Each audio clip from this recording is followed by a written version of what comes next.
All right, good evening, folks, and welcome to tonight's program brought to you by Wilton Library. My name is Michael Bellicosa. I'm Community Engagement Manager at the library, and I put all these programs together. And this particular program was suggested to us by one of my colleagues who saw our speaker give a great presentation on this topic. And that was a month and a half ago or so. And we decided it would be a great program to offer to the Wilton community and other folks that may not even be from Wilton that are chiming in this online world where you could be in Timbuktu and be watching this program, which is amazing. One operational issue: all your mics are muted. They're going to stay that way the whole time. Your cameras are off. Please keep them off. And I've enabled the chat for you to send me questions, which I am authorized to interrupt Betsy with a question if necessary, or hold them to the end. So we can do it either way as we go along. But if you have a question, just put it in the chat and it will get to me. I want to thank all of our donors who help make programs like this possible. Many people don't realize that the library gets a grant from the town, which funds its sort of operations, but that every year, all the money for the books and the DVDs and the online resources and the programs, we have to raise that every year. So we really appreciate the support. And if you would like to join the ranks of those supporters, nice big button right in the middle of the top of the website. So thank you for that in advance. Betsy Stone is the speaker. We've had a couple of really nice exchanges ourselves. I saw most of her previous presentation. It's really great. I know you're going to enjoy it a lot and get a lot out of it. So I will now turn it over to Betsy. Thank you, Michael. Thank you so much, and thank you for having me.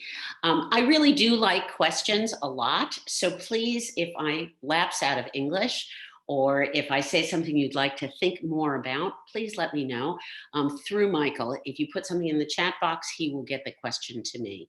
I think that that the more questions you ask, the more you're likely to get what you want out of today. So I have three things I'm planning to talk about, and at the end of each section, I will definitely ask for questions, but I would welcome them all along. The first section I want to talk about is our brains and what happens in our brains when we're in trauma. And what kinds of physical impacts that has, what kinds of intellectual and learning impacts that can have. And then we'll stop and ask for questions. Then we're going to spend our second third talking about families and what impact, COVID is having on families, and what kinds of ramifications we might see in our relationships secondary to the coronavirus. Then we'll stop and ask for questions. And then our last section, I would like to talk to you all about re-entry and what it will be like to come back together. What will be our experience at that time? So I'm going to start by talking about trauma. And I went and did this wrong. I apologize. I need to screen share. This is the only time, I promise you, it's the only time I'll share my screen. I can't stand it when people do lots of screen shares, so I won't. And here we go. So this is a definition of trauma. The reason I'm giving you this is because I think it's actually really important for us to understand what the components of trauma are. There are 5 components. I will read it to you and then I will go over each of those 5. So the first is, trauma is the response to a deeply distressing or disturbing event that overwhelms an individual's ability to cope, causes feelings of helplessness, diminishes their sense of self and their ability to feel the full range of emotion and experience. So 5 components to this. I think all 5 are important. The first is that trauma is a response to something that actually happens. It's not a fantasy. It's not that we wake up one morning and we're just overwhelmed, but that there is some kind of precipitating event which we may or may not be able to identify. In this case, we really can identify the precipitating event as a long-term event, which has been the now 3 months of lockdown. Second component that it overwhelms our ability to cope. Most of us have coping mechanisms that we use all the time that we fall back on. Some of them are productive, some of them are not productive. Their coping mechanisms may be talking about how you feel, they may be drinking, they may be picking a fight with your partner, it may be eating. There are lots of different ways, manifestations of coping mechanisms. And one of the things that happens in trauma is that my coping mechanisms don't work as well as they have historically worked. So that which I normally do to make myself feel better is not working. One of the interesting things about human beings, of course, is that when our coping mechanisms don't work, we just do them more. So that instead of saying to ourselves, hey, this drinking as much as I'm drinking is not making me feel better, what we do is then we drink more. Or if picking fights is not making me feel better, we pick fights more. Now, there are also coping mechanisms that are very positive, but in trauma, they don't really work as well. So we think of exercise as being a coping mechanism that's really positive. It may not work as well. So that was number 2. Number 3, causes feelings of helplessness. Well, this one is easy in coronavirus because, of course, we're all feeling somewhat helpless and we're all feeling unsure of what kind of behaviors are expected of us and what we ought to be doing. The feelings of helplessness, which we always see in trauma, has to do with the sense that I lost control of my place in the world and my relationships with the world. So that's number 3. Number 4 is diminishes your sense of self. So our sense of self is both the things we say out loud about ourselves and the things we say inside about ourselves. The things I'm good at, the things I'm not good at, the ways in which we define ourselves. One of the interesting things about our sense of self is that there is, at no level does it have to be true. It's not about objective facts about myself, it's about how I see myself. And so I might see myself in a way which has nothing to do with reality. In trauma, my sense of self is less reliable and less something I can fall back on. That was number 4. And number 5, our ability to feel the full range of emotion and experience. Surely in the first couple weeks of coronavirus, we all had the experience of feeling numb. That's an example of this, that I couldn't really feel much at all. But we also see that in people's ability to feel both joy and sorrow, that in trauma, there's a kind of a clamping down on the top and the bottom of our emotional range. Now, that does not mean that if you're a person for whom the coping mechanism is to pick a fight, that you don't need to pick a fight, but that in fact, there's a sense of shrinkage of my emotional experiences. So that I want to work with that definition because I think it's important for us to have a shared definition. So what happens in trauma in our brains is really interesting. Our brains are more primitive in the back and get more sophisticated as we go towards the front. If any of you are neurologists, I'm going to give a very, very poor description of what is happening in our brains. But it's just to give you a sense of the specifics of how our brains are working. There's a spot in the back of our brain that's called the amygdala. You don't need to know how to spell it, but it is the part of our brain that reacts to frightening circumstances. It's very protective.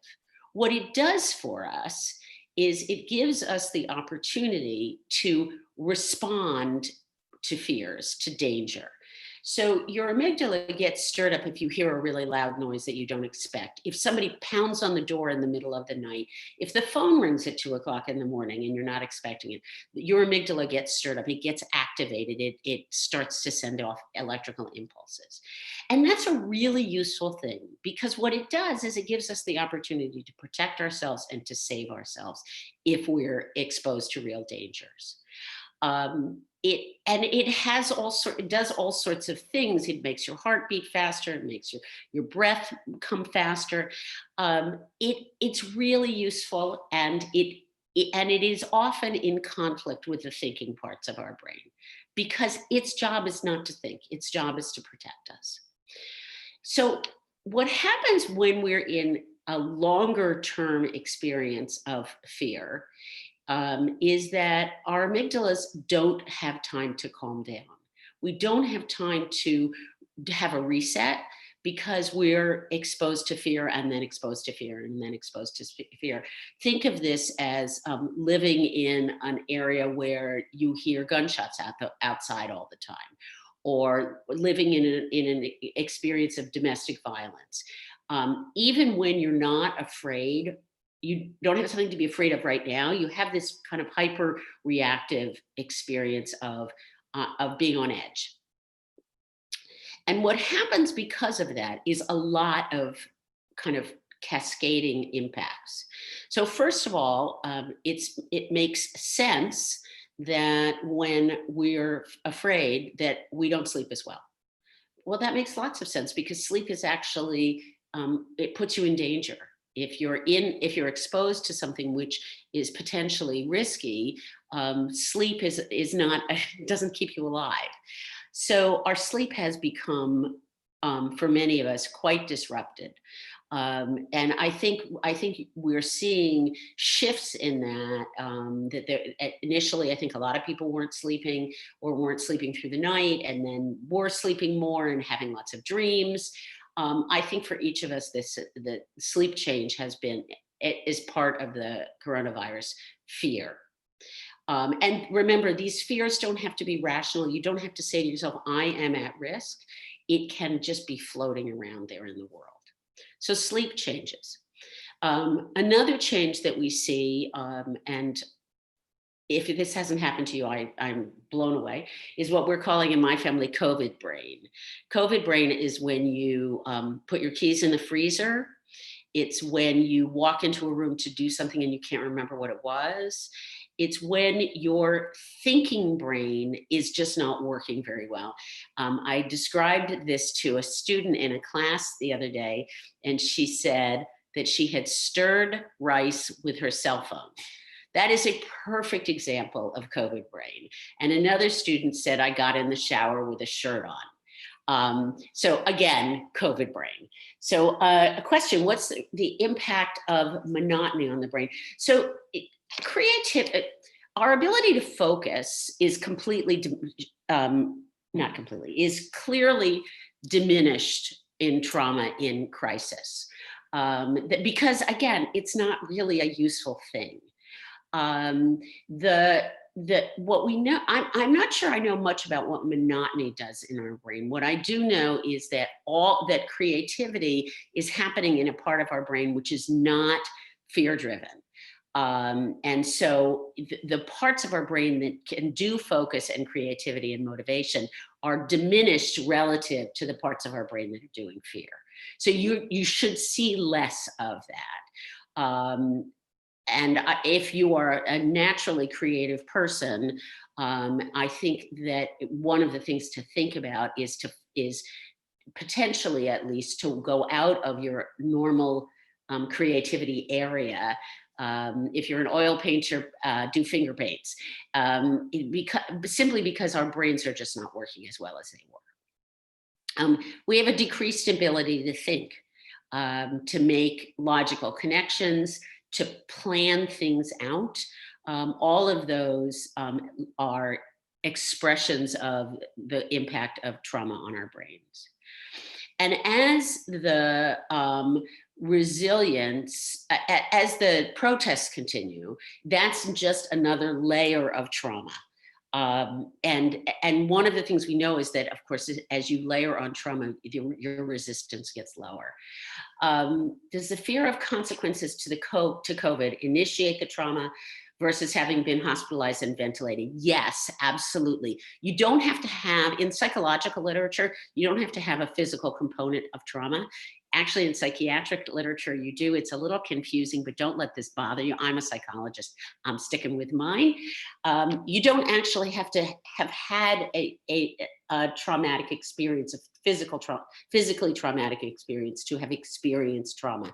We actually know, for example, that the siblings of children who are molested by when they are children are traumatized by the molestation, even though they're not experiencing it. So we do know that trauma can be caught by other people. So this is not about trauma to your body, it's about trauma to your psyche. Great question. So as the protests continue and our resilience is waning, what we see is that we are closer to the edge of experiencing ourselves as being in trauma all the time. Why do we do more coping behavior? Okay, so the reason that we do that is because it worked once. And our brains aren't really saying to themselves, oh, it's not working now. It worked once. And so I'm going to do it again. Think about this as, remember when if you had small children and your kid walked into the room and said, I want a cookie, and you said no, that what they did was they said it louder. They didn't say, oh, okay, can I have an apple? Nobody ever says that, or rarely. What they do is they say, I want a cookie. And it just moves into crisis mode. It's somehow the way we are wired. We do the things that don't work over and over and over again. And it's actually takes what it takes for us to stop that is words, is for us to say that this isn't helping. What else might help? And to begin to think creatively about alternatives. But of course, remember that when we think that's thinking, and that thinking creatively is part of what's diminished. The best way to figure out other things to do, honestly, is just simply to think about it, whether or not, and to talk to other people. What are you doing that's helping you? And to try things. So at the beginning of this, a friend of mine, oh, not at the beginning, 3 weeks ago, a friend of mine said to a group of us, let's all do a yoga class together. And we've all been doing a yoga class together, those of us who stuck it out. Because does this work for you? And then you evaluate, does it work for you? So the kinds of physical manifestations that we're seeing, there has been a 40% increase in alcohol purchases in the United States since the beginning of COVID. Now, I don't think that's a 40% increase in drinking, honestly. I think there are a lot of people who drank in restaurants who are now drinking at home, restaurants and bars. But clearly we're using alcohol as a way to try to control our very confused feelings. I think one of the things that we saw with the toilet paper shortage was actually about people's sense that they were out of control, that they were powerless. And one of the ways I can get power is by hoarding. That hoarding is actually a way to say, I am safe. I don't think it's malicious. I think it is actually a way that we're trying to cope. So we see changes in our alcohol consumption. We see changes in our sleep. We see this numbness and this emotionality, both on either end of the same spectrum. We see a lot more sadness as this process continues. We see a real increase in judgment of the other. Are you wearing a mask? Are you wearing gloves? Should you be here? Shouldn't you do this? And I think that is at least partially due to the fact that this is a shared communal trauma as opposed to individual traumas. Most traumas that human beings experience are really individual. And one of the things that I think happens in in a shared trauma is that we all assume that other people's experiences are the same as my own. They're not. So some of us are actually pretty content at home. Some of us are actually going crazy at home. Some of us are finding that we're actually enjoying ourselves. I've heard from a number of people who are verge on workaholics who have said to me, this is the first time I've ever been home with my kids for meals ever. I like it. So I think actually that in the individual trauma where some of us are reassessing, but in the communal trauma, we're doing much more judging than reassessing. So that's what I wanted to say about trauma. Questions about trauma besides the ones that are already up there? Michael, do you have other ones you want to share?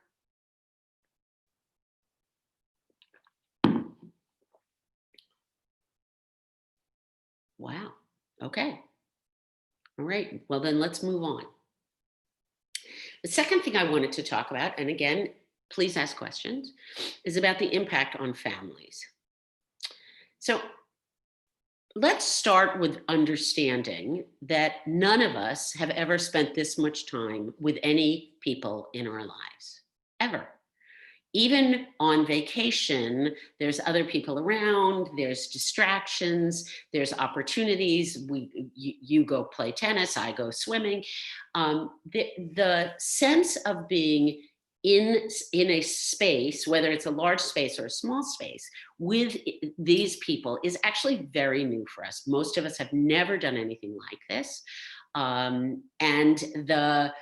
It's now 3 months that you're in a home with people that you either like or don't like, know or don't know. In fact, I think for most of us, we are discovering that we didn't actually know the people we live with all that well. That I think that the place where this is a real exception is actually amongst retired couples who have already probably made this adjustment. But for those of us who are used to being out of the house, used to being in relationship with other people, this is a very new experience. So I've been calling this in my head, intimacy beyond expectations. I think that it is really difficult to get to know people with this kind of the sense it's endless hanging over our heads. I also think that it's particularly confusing for parents of teenagers. Look, actually, let me stop there. I think that for parents of small children, this is almost impossible. They are expected to be full-time parents, full-time teachers, full-time, if they're still working, full-time working people. They have a huge number of responsibilities that cannot be all maintained, and full-time housekeeper and cook and all of that. We're not prepared for this. And most of us are not people who have spent 24/7 with our children for the last for months on end. And particularly with small children, there's so much physical work. It is exhausting. For people with kids across the school spectrum, I'm not talking about preschool here as much as elementary school, even through college. There's been a huge focus in our culture on achievement and getting the right grades and and creating the right resume. I think a lot of parents are very frightened that their children will be behind. And I'd like to reassure you that you're right. Your children will be behind what they would have been had school gone on, had they been able to go to camp. I think there's no question we're going to see some kids who are less socialized than we would expect. And that when your kid who is currently in 3rd grade or was just graduated from 3rd grade starts 4th grade, they won't be ready for a 4th grade curriculum. And the 4th grade teachers know that. That we are going to have to respond to this crisis with a real intentionality in education. And our kids are suffering for that. What they are getting potentially is a 1980s summer, a summer where you ride your bike and you spend time with your family and you potentially learn a new skill, and you begin to create deeper connections with the people that you live with. This is a time when the content is much less important than the connection between people. And so what we'll see is people trying to find ways to actually interact that aren't all frontal and aren't all highly intimate, but are the kinds of things that we do with people as we get to know them. Jigsaw puzzles, movies, games, teaching kids how to cook. Those are all things that we do where the goal is not to have an intimate interaction, but to actually enjoy each other's company. I think my children got through their adolescence with jigsaw puzzles because, in fact, jigsaw puzzles are something that if I set it up, people walk by, they do a little bit. It's a community project that it doesn't matter if you get it right or wrong, which is actually, I think, a really important aspect of it. I'm going to take a minute and read this. Positive activities. So I think I think the most important question in here is, should people push themselves or other people to try something new? I think it really depends on who the person is. If you are a person who is ready to do some experimenting, go ahead. Go ahead. There's nothing wrong with it, but allow yourself to say no after a while if it doesn't work for you. So I started off COVID thinking that I was going to learn a lot. And I went to a bunch of different websites that were teaching things I thought were really interesting. I could not concentrate. I just couldn't concentrate. It didn't work for me. And so I've stopped doing that because it made me unhappy and it made me feel bad about myself. I actually think that it's did it make you feel bad about yourself is the critical question. Try something. If it doesn't make you feel good, if it makes you miserable or makes you ashamed, then stop. I think a lot of people are saying that what we need incredible structure. I'm going to say to you that that the need for structure is individual. Some people need a lot more structure than other people.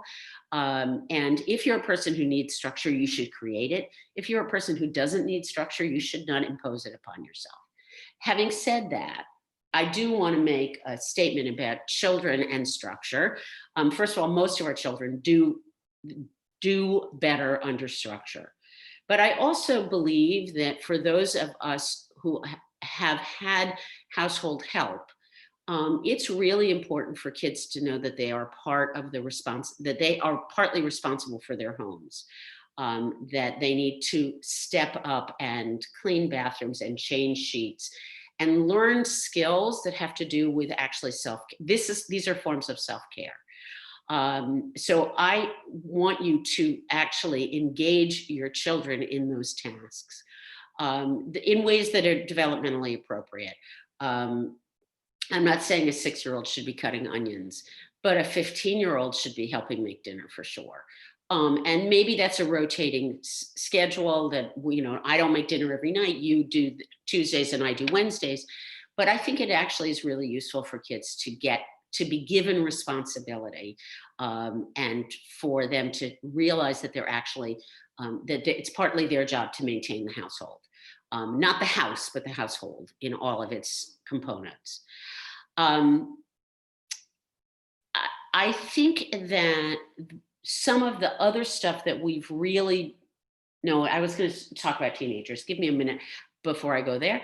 One of the things I think is really interesting amongst our teenagers is that, and this is not across the board, not universal, but I don't think our teenagers are suffering as much as adults are suffering. And frankly, I don't think they're suffering as much as some of the elementary school kids are suffering, which I think may be about the fact that school has become too loaded for them.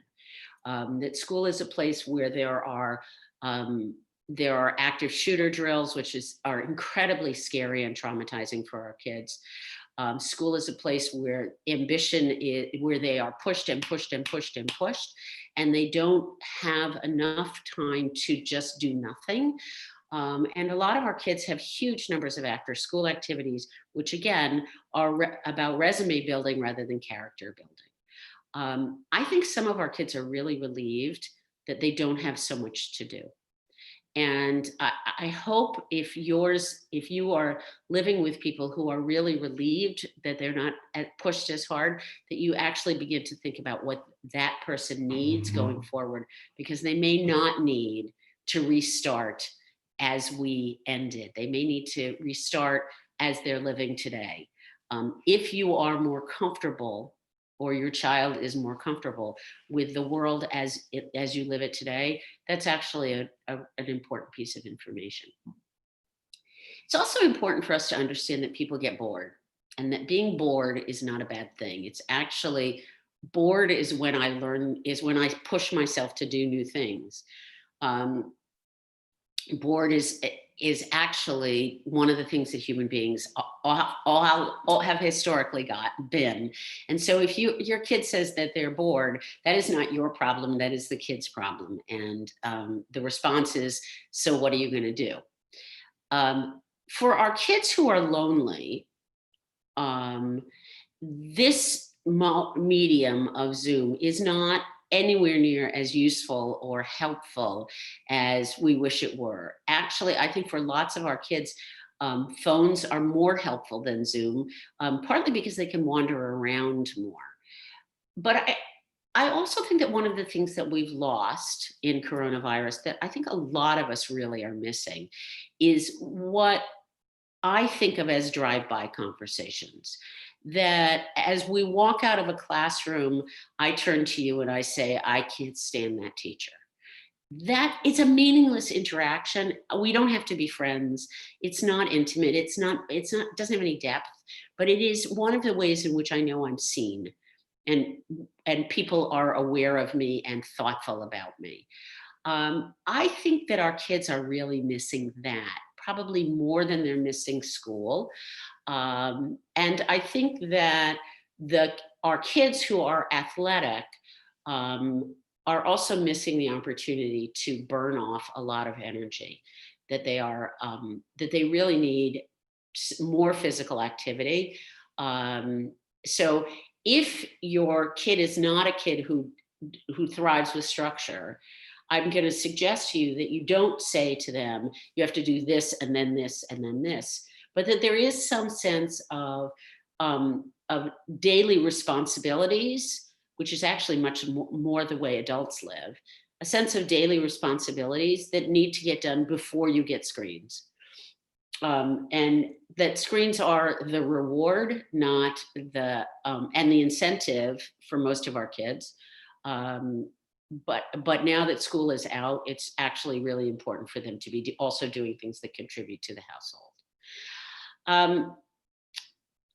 It is also, so the time we spend together now, which is more than has ever been and potentially more fraught than has ever been, is also an opportunity for our kids and us to develop some of our interpersonal skills.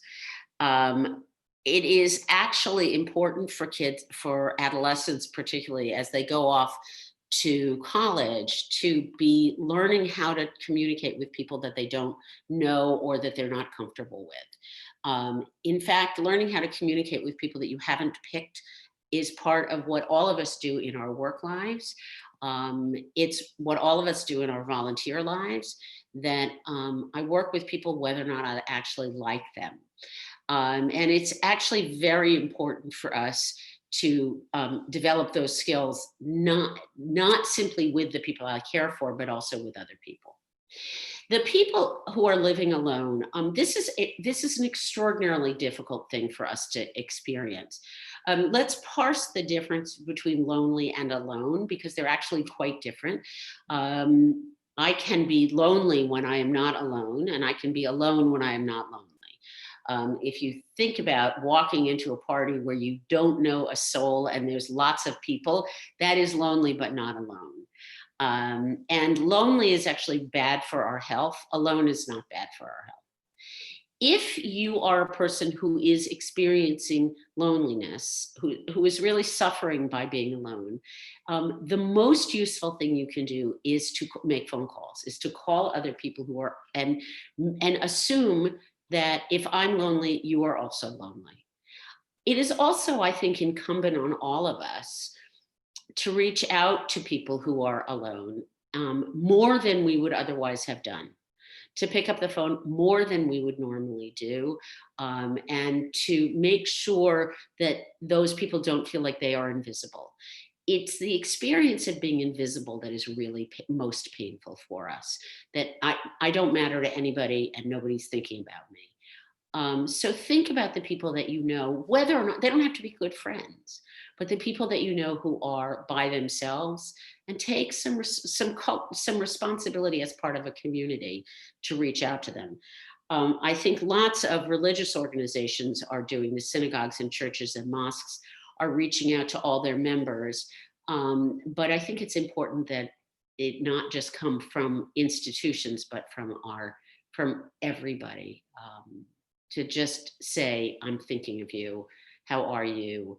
And I think that some of the programmatic stuff that's happening out in the world, those lectures, are less helpful for people living alone, because they're actually not interactive. And it's the interaction that is what people are really hungry for. So if you're living alone, look for a book group that is where you can see people's faces on Zoom, as opposed to a book group where you're just being spoken to.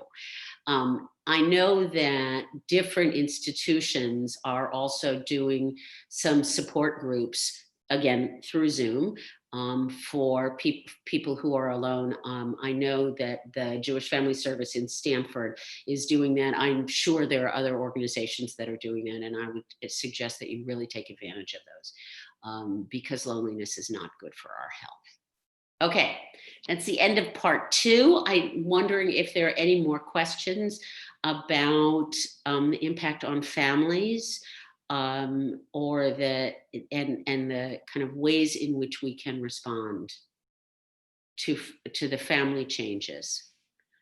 The other thing that I didn't actually say in there is, of course, we have college kids who are coming home, or who are home, and adult children who are home, and we have people who are losing jobs.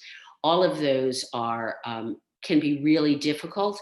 I'm not saying this is all of our kids, but for example, for kids who are experimenting with being out with non-cis gendered sexuality, kids who are experimenting with homosexuality, kids who are experimenting with cross-dressing, kids who are experimenting with their bodies and their presentation of self, to come home.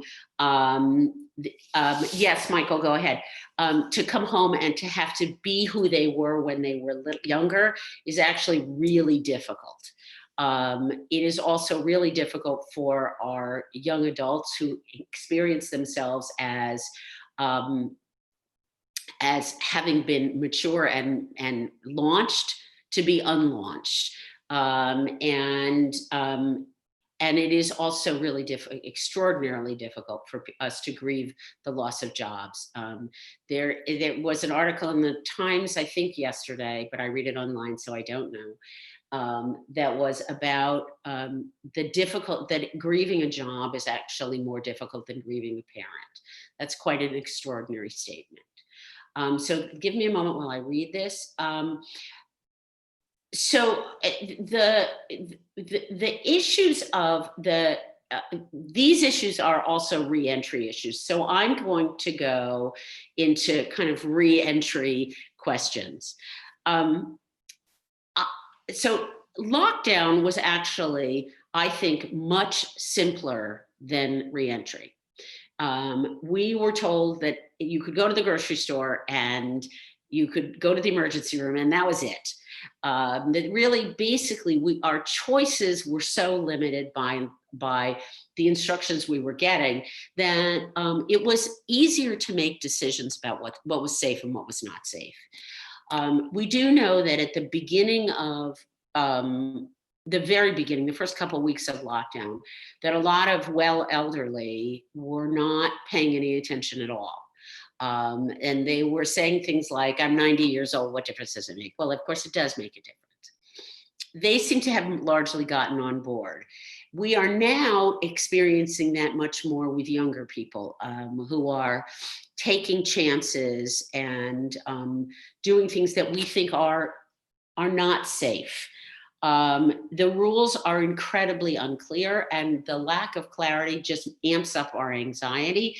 And remember, when we're anxious, when our brains don't work as well. So we have we have all these fears that are making it harder and harder for us to think rationally about what we do. So the problem that we're having is that we have to process these things at our own paces. I think within families, it's probably pretty important to have a conversation about what guidelines are we following as a family. Um, I, I would suggest that imposed guidelines are actually just setups for people to lie to you. That if I say to you as my child, you must do this, what you're going to do is sneak around. And that doesn't actually build autonomy or responsibility in kids.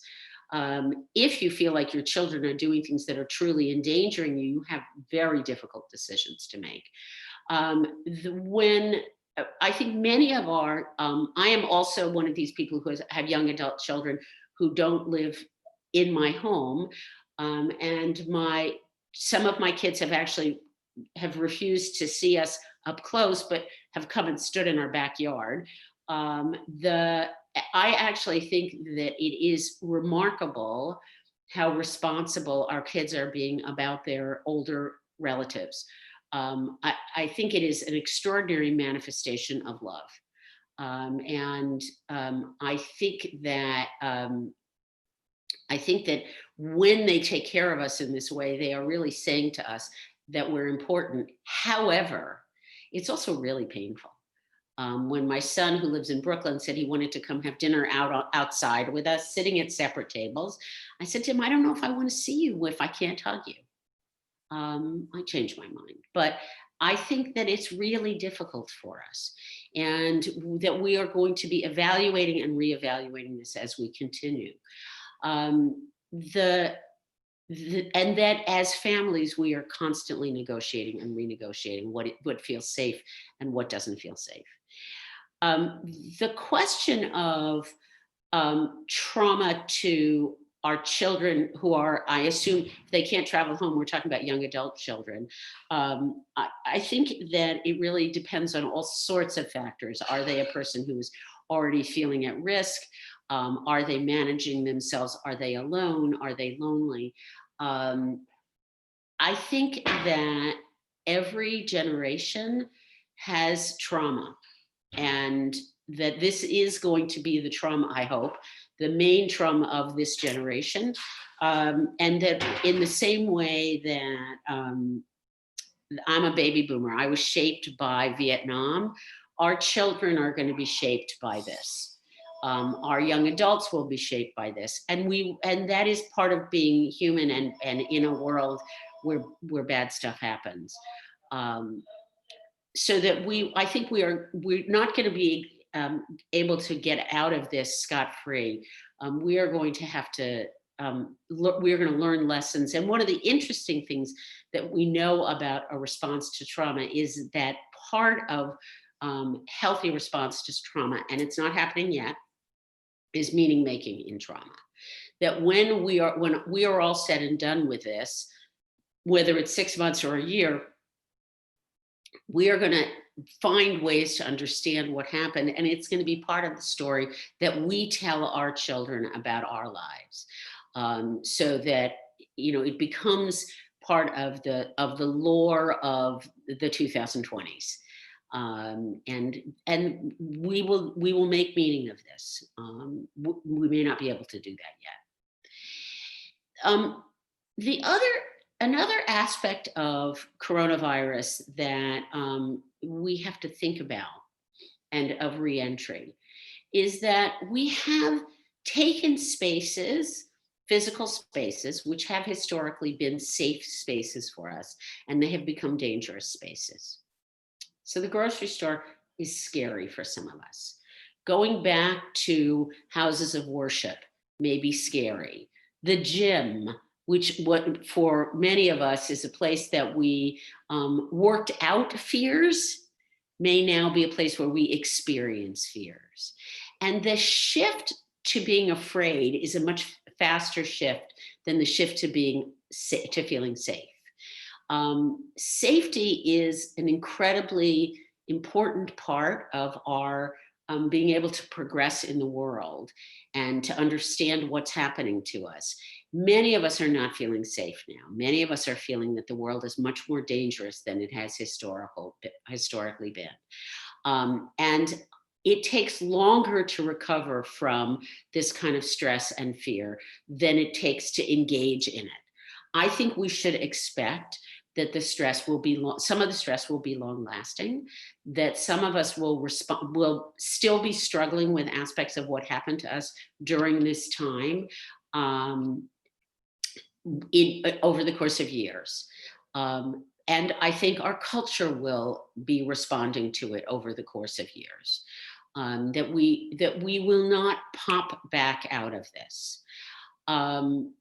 What we will do is a lot of short range solutions that don't make a lot of sense.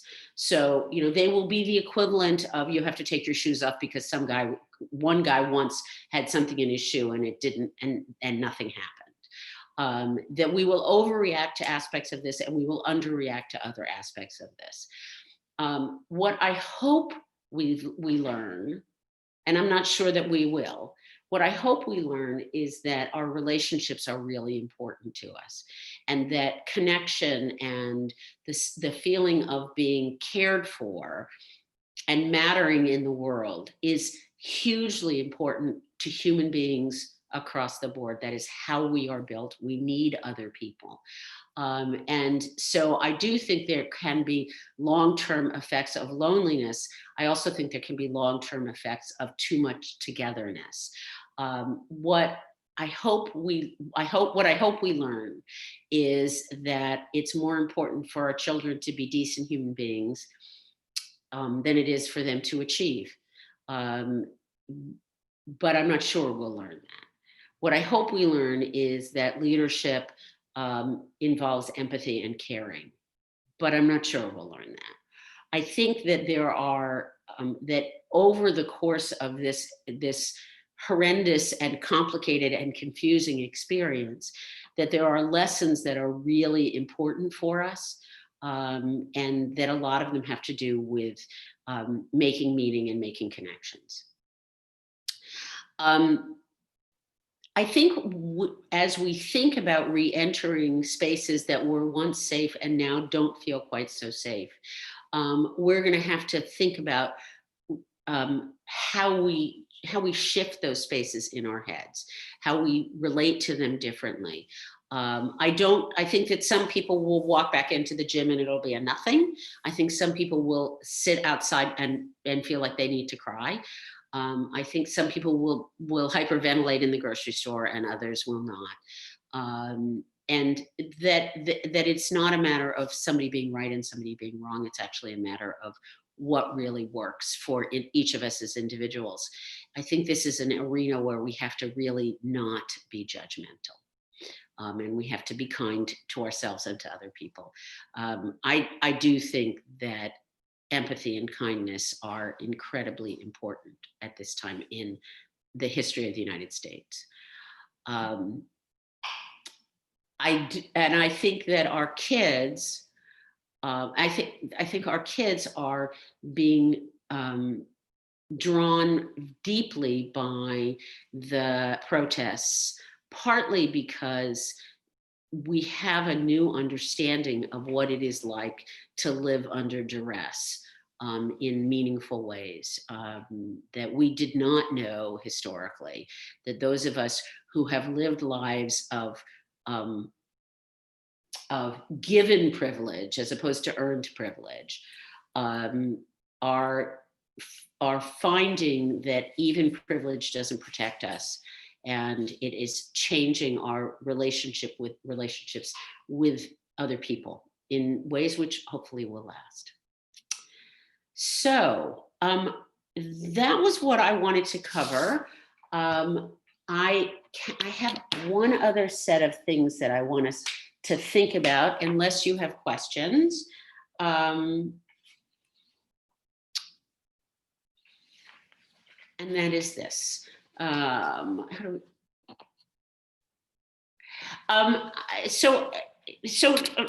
the answer to that last question, how do we get family members to take responsibility when their non-successful coping mechanism disrupts the family? It would be lovely if we could do that in one conversation. We can't. Relationships are built on a series of conversations in which both people get to articulate their position and their needs.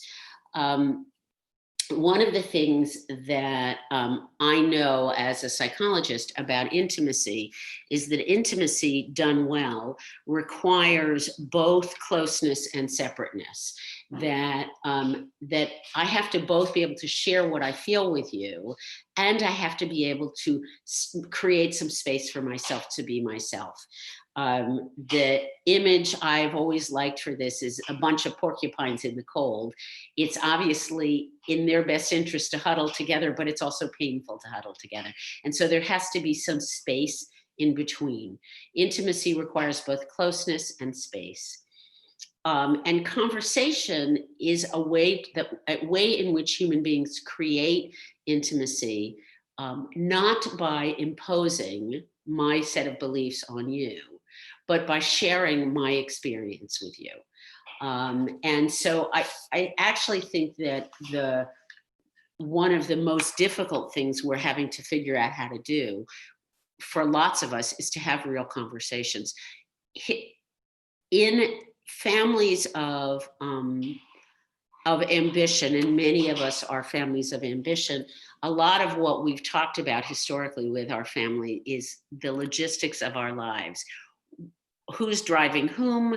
What activities do you have after school? Those are easier things to talk about than I'm scared, or I'm angry, or I'm enjoying myself, or you need to fold your laundry. They're actually much easier things to talk about. It's in the exposure of myself that I actually create a sense of intimacy. And that's really hard to do. I think a lot of people got new pets at the beginning of the pandemic. And, you know, there are places where they're talking about the shelters closing up. And because they just didn't have animals that needed homes. We know that animals are really good for our health. They are good for our health because we have to take care of them, because we have to walk them, because we actually have to care for them whether or not we want to, so that there can be really important ways in which we create empathy and create responsibility. More power to you. I'm not sure that I think fish fall in that category, but it's okay, honey. My dog is just about to walk in the room. It's okay. That I actually think that for lots of us, the caring for a pet is a way of creating self-care. More power to you. But you have to keep the pet after the pandemic is over. This is not like those rabbits that people used to give their kids at Easter. There are the issues for people of color are hugely important. They are issues of economic disparity. There are issues of significant health disparity. And I think that there are, so one of the things we know about trauma is that a new trauma actually elicits old traumas. So that if I've had old traumas, and most of us have had something like old traumas, Then at the beginning of this, many of us were dreaming about things that happened to us a long time ago that we thought we were done with. For communities of color, trauma has been a part of daily life for a long time, including communities of color that were not economically disadvantaged. So we need to know and attend to the fact that those communities may actually be experiencing a higher level of trauma because they're experiencing a repeated level of trauma. And now the dog wants to get down. The trauma for communities of color is more dramatic than for what used to be called majority communities and are no longer majority communities. We all, white people and people of color, people of advantage and people of disadvantage, we need to understand that this trauma is not, it's not an equally distributed trauma, and that healthcare is not an equally distributed commodity, which of course means that there's going to be an exacerbation of some of the disparities. We know, for example, going back to an earlier trauma, we know, for example, that many more African Americans died in Vietnam than Caucasians. The data was very clear. And then that had ramifications for African American communities because there were fewer available men to work, marry, parent with, so that in fact there are compounding traumas which last because of the traumas that are current. As we understand that these health discrepancies and economic discrepancies exist, we have a moral obligation to attend to them, I think. You may not. And that moral obligation is even exacerbated by what we now know is happening in coronavirus. So we have, and to deal with someone who's lost a loved one to COVID, thank you for putting that in. The simple loss of funeral experiences is actually really difficult. We have come to expect within our faith communities and just within our communities that there are ways in which we grieve. The natural life of grief is about 18 months, give or take. So don't expect to feel better for a long time. And what you do in dealing with somebody who's lost someone is you just listen, and you listen for a long time. You listen a lot and you listen closely.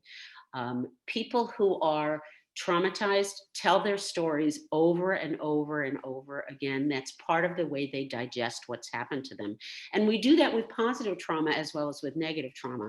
And for example, when you have a new baby, whether or not it's a baby you get through adoption or through your biological relationship, we tell and retell the story of a child coming into a family. That's because it's a trauma, and because the way we understand what happened to us is in the telling and retelling. So if you have a friend, a partner, a family member, an acquaintance who's lost someone to COVID, just be there for them. Keep calling them.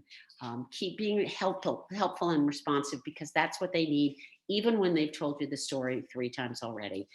That is, in my head, holy work. So we are now at 6 o'clock. Oh, in terms of socialization,